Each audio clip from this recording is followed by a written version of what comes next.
Good morning! Don't forget to drink your coffee in the morning para palagi tayong active at ganado tayo mag-work sa ating buhay. So, ito siya guys.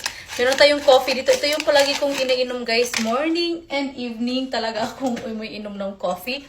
Especially kapag nag-work ako guys. Kasi nakakatulong talaga to siya para mag-active yung hindi lang yung body ko at the same time yung mind ko din guys. Ito talaga yung napansin ko sa coffee na to. Like, nakaka-active talaga siya. I love this one. This is from Fit Gum. I love this because 20 times collagen and with chia coffee. Ngayon lang ako nakatry ng coffee na may chia seed which is very good sa health natin kapag naka-take tayo ng chia seeds guys. Para yung mga toxins sa body natin matatanggal din, di ba? Ito siya. I love the smell also. So, I love this one because meron siyang collagen and glutathione.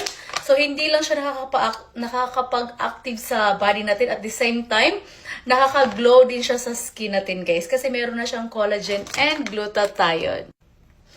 Ang bango, guys. At ang sarap pa. Did you see the chia seeds? Ang sarap, guys.